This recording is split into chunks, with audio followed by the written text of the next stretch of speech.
रहा है, यानी लोकतंत्र की एक नवगति की तरफ बढ़ रहा है और उसके बगल में पश्चिम बंगाल लोकतंत्र की दुर्गति की तरफ बढ़ रहा है। आज जिस प्रकार की घटना पश्चिम बंगाल में हुई है, उसे यदि लोकतंत्र का शोक गीत कहा जाए तो अतिशयोक्ति न होगी।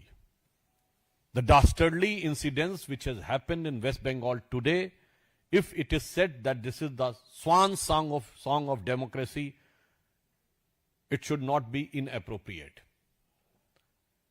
पश्चिम बंगाल में जब से तृणमूल कांग्रेस की सरकार आई है, हिंसा, मर्यादाओं को ध्वस्त करना, कानून व्यवस्था को ध्वस्त करना एक बहुत सामान्य बात हो गई है।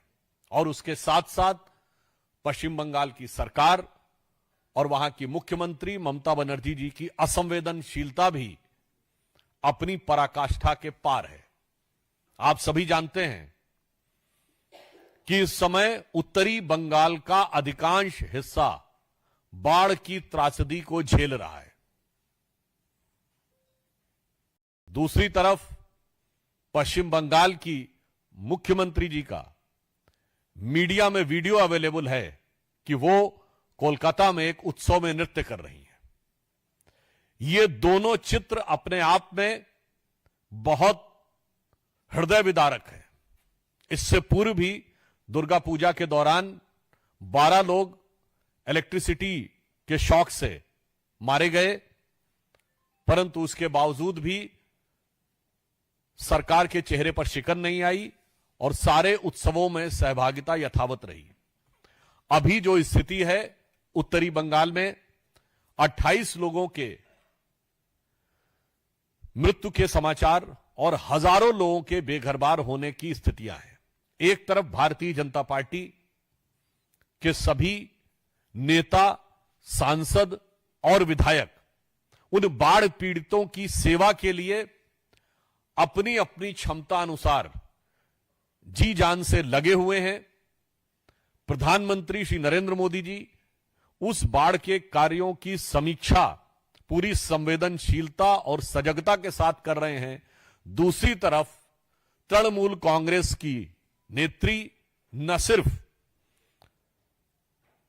जिस प्रकार के वीडियो में नृत्य करती हुई दिख रही वो तो एक पक्ष है, परंतु सेवा कार्य में जुटे हुए हमारे नेताओं पर जिस ढंग का कातिलाना और हिंसक हमला हुआ है, वो अपने आप में बहुत दुखद और बहुत खतरनाक है।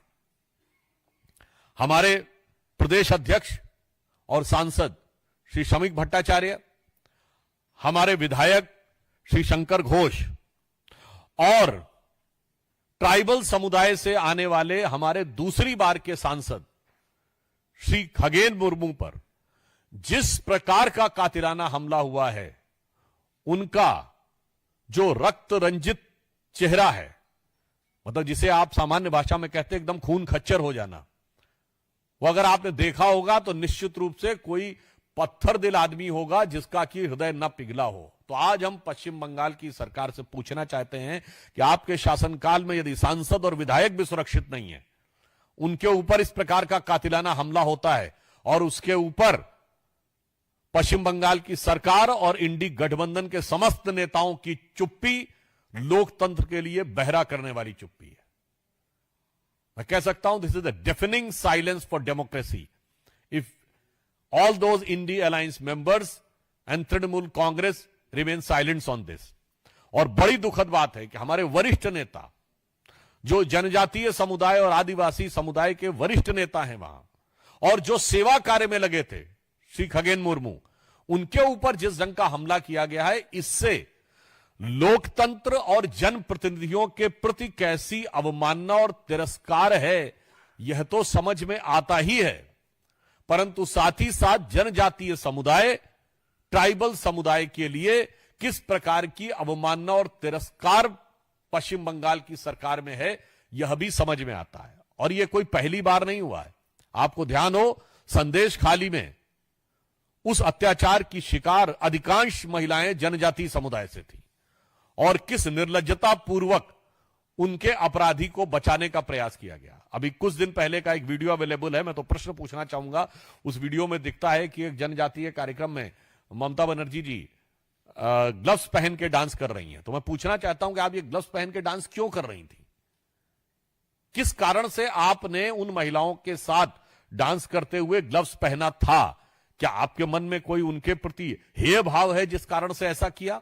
इस प्रकार का पब्लिक डोमेन में अवेलेबल है। इससे पूर्व जब भारत की राष्ट्रपति द्रौपदी मुर्मू जी राष्ट्रपति पद की उम्मीदवार थी, तो प्रश्न उठता है कि पहली बार एक ट्राइबल समुदाय की महिला भारत की प्रथम नागरिक बनने जा रही थी, तो उस समय सारे इंडी गठबंधन में से उनके विरुद्ध ये जानते हुए भी कि हार तय है, प्रत्याशी उतारने का निर्णय तृणमूल कांग्रेस ने क्यों लिया?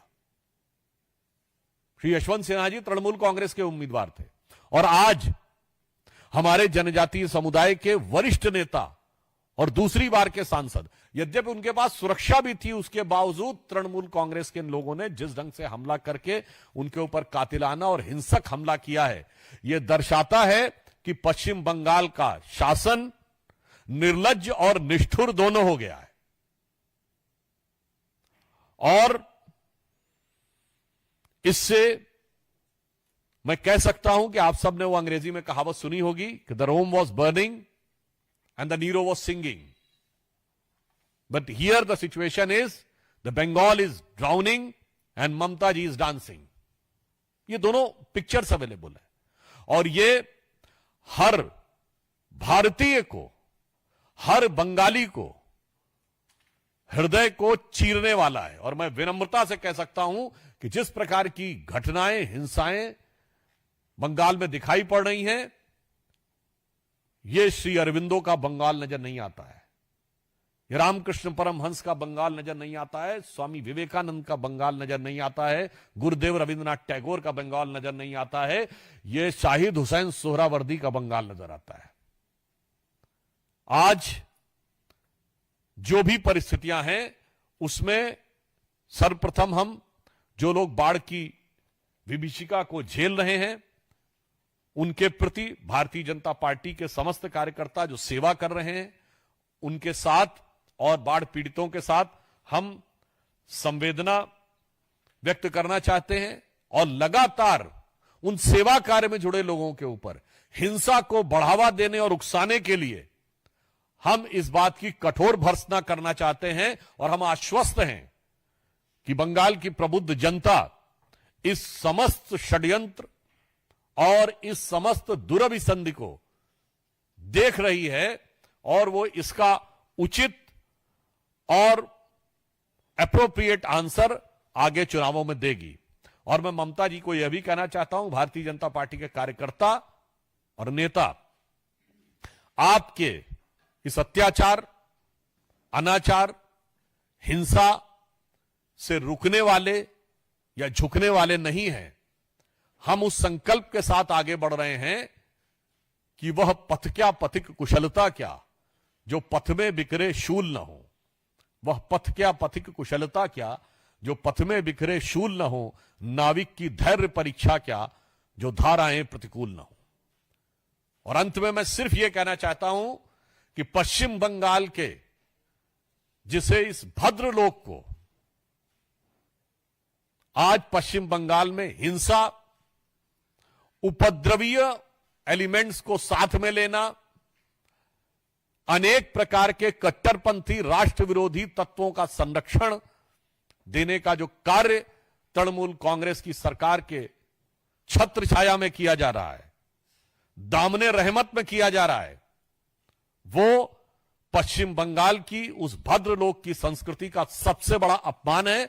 और पश्चिम बंगाल की जनता, हमें पूर्ण विश्वास है कि इसका करारा जवाब आने वाले चुनाव में देगी। और संभवतः ममता जी को यह पता लग चुका है कि उनकी हार अवश्य संभावी है, इसलिए उनके कार्यकर्ता खीज और बौखलाहट में इस प्रकार की हिंसा की घटनाओं को अंजाम देने की खिसियाहट और बौखलाहट दिखा रहे हैं।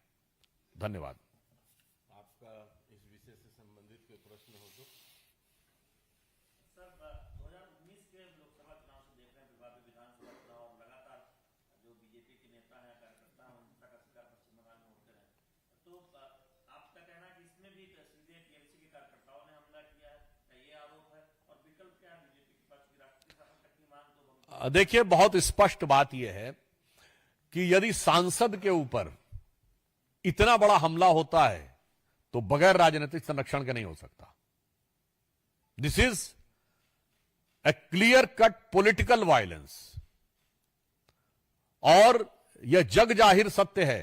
इसके बारे में कोलकाता उच्च न्यायालय के कई टिप्पणियां भी अवेलेबल हैं कि 2021 के चुनाव के बाद जो हिंसा हुई थी वो सीधे सीधे राजनीतिक कार्यकर्ताओं के द्वारा की गई है।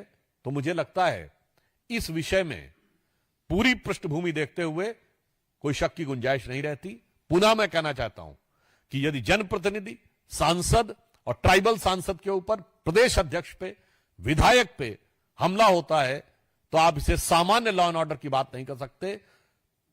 यह बिल्कुल तय है कि वह राजनीतिक संरक्षण या राजनीतिक निर्देश के तहत हो रहा है। और कोई प्रश्न?